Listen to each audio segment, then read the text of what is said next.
kita berhadapan dengan konflik yang pelbagai.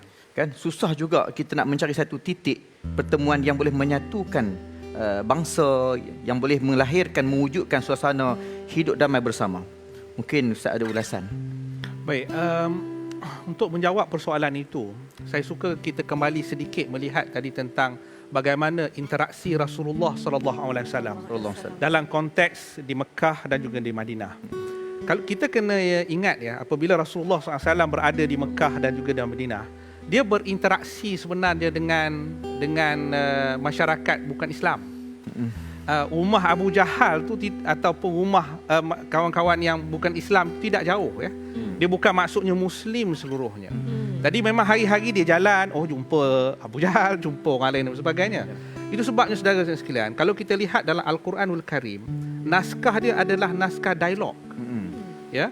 Dalam Al-Quran banyak sekali naskah dialog sebab Allah Subhanahu Wa Taala nak mengajar kita melalui Nabi sallallahu alaihi wasallam untuk kita sentiasa berdialog.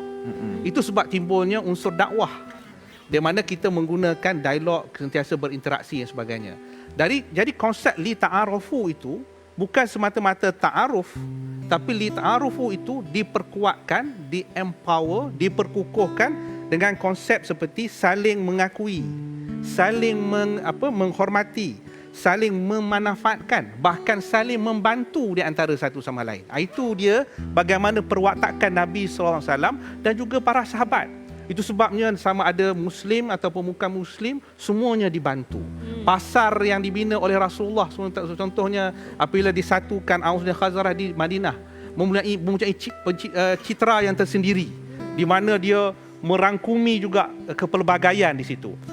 Jadi di sini yang ingin saya nyatakan, seperti yang disebut oleh almarhum Datuk Dr. Siddiq Fadil yang menggagaskan gagasan hidup bersama dalam budaya damai ini, dia menjelaskan bahawa kita tidak boleh tolak kepelbagaian, tapi kita raikan kepelbagaian tu dalam satu bingkai. Maka bingkai inilah yang melahirkan apa yang kita sebut istilahnya kepelbagaian dalam bingkai kesatuan. Dan uniknya perkara ini ada di rantau alam kita. Di rantau alam Melayu ini, di rantau alam Nusantara ini, seperti mana kita lihat di Indonesia ni memang masyarakat itu masyarakat pulau, masyarakat yang pelbagai. Jadi kepelbagaian inilah yang saya kira merupakan suatu faktor utama. Kalau di Arab itu Arab je semua ya, walaupun mereka ada pembahagian, tapi kepelbagaian inilah dari segi sejarah menjadi suatu keuntungan kepada kita. Kita dapat berinteraksi, kenal mengenal di antara satu sama lain. Yang ini yang saya fikir satu pengukuhan asas, dan melalui cara hormat menghormati inilah kita boleh menyelesaikan soal-soal yang terlalu ekstrim, pandangan yang terlalu kadang-kadang sifat takfiri, pandangan hulu dan sebagainya, kadang-kadang membawa sampai ke unsur-unsur khawarij dan sebagainya. Yang ini pandangan ekstrim ni kita kena jaga dan elak. Dan nak menjaga dan elak ini ada dua faktor utama yang saya fikir boleh kita huraikan. Pertamanya adalah konsep budaya salam.